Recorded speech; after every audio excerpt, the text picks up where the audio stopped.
Well, there is a segment of the population, and we've all been part of that population at some point in our lives, that needs temporary housing. And apartments are, in some ways, I call them transitional housing, when you transition to another stage in your life.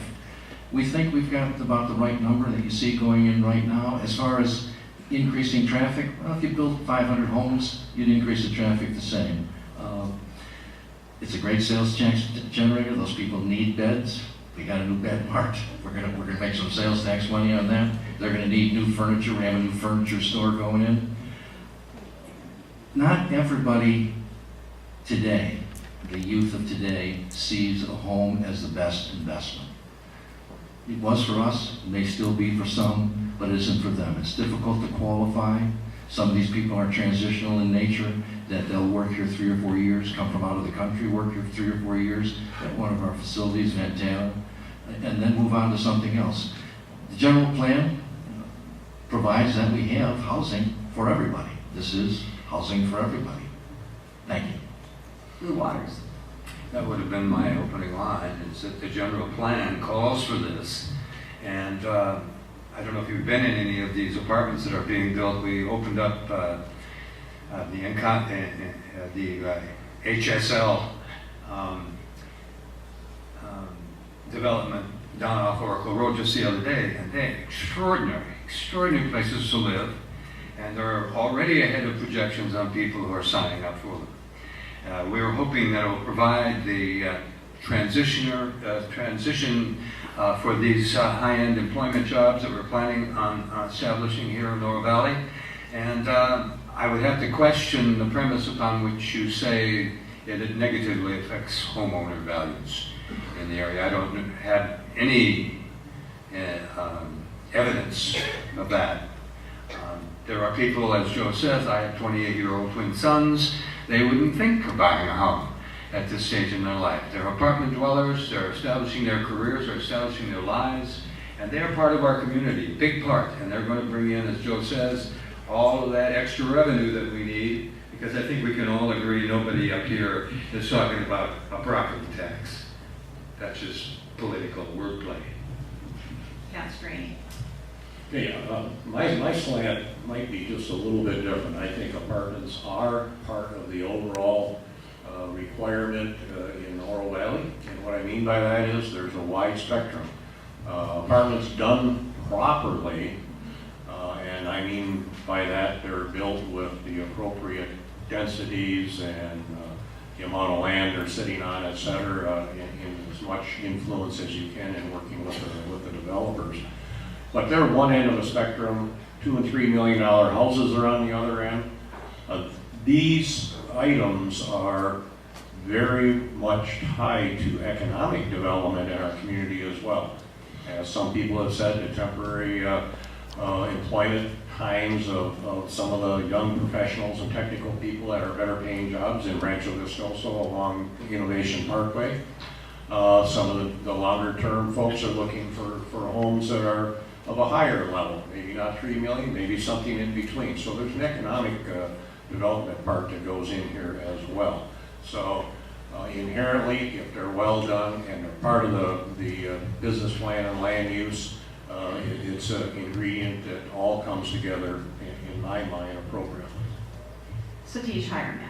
And I take responsibility, to be honest with you, for this, because my mandate really 4 years ago was that we've all lived in communities where a project seems to occur once a year for the next 20, 25 years, and we're continually inconvenienced. So the reason it looks like a lot of apartments are going up at one time, it's because they're all going up at one time. If we had spaced this out once every 2 years, I don't think this would be an issue.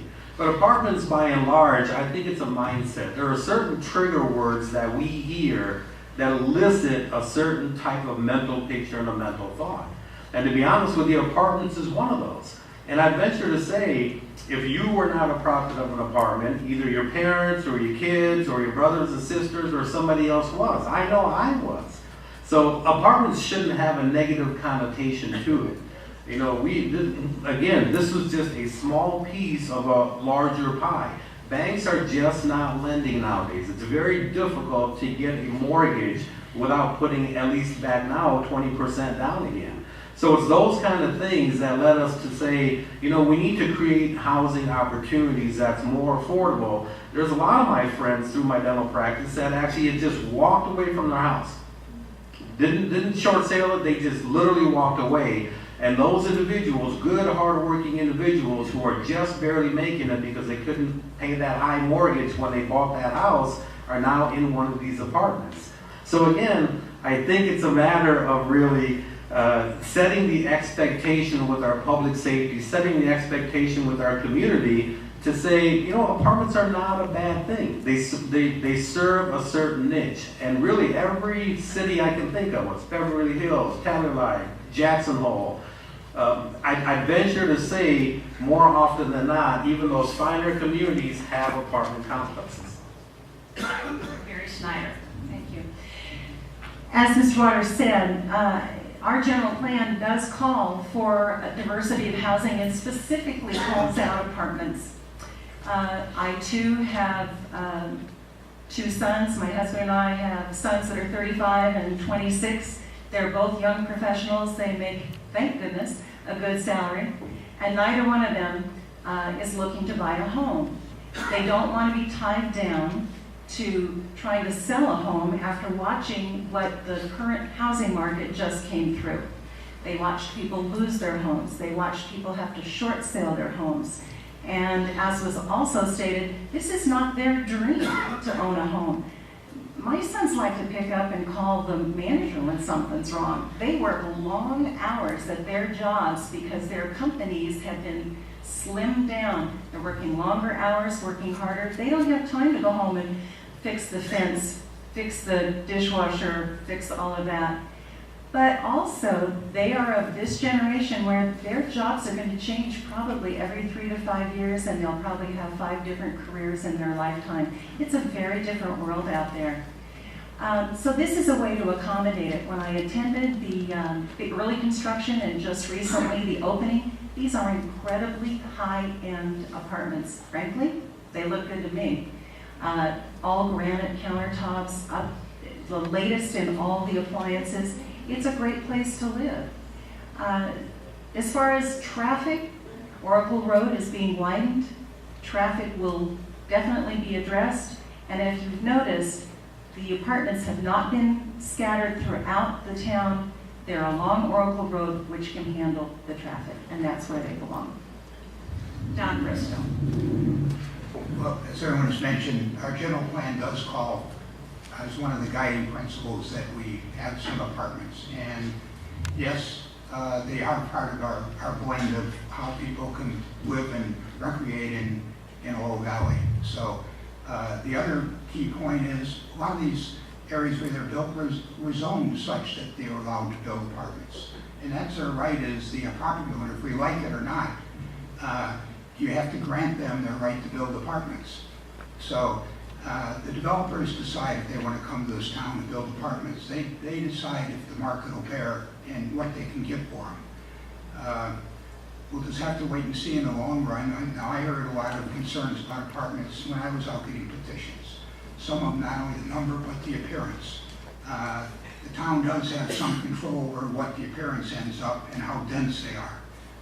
But you get away from those type of factors, and the town has very little control if it's zoned for that. So, thank goodness they're along Oracle Road, and yes, there is a need for them, and hopefully we'll have people fill them, and we'll be going to our local retail stores and adding sales tax dollars.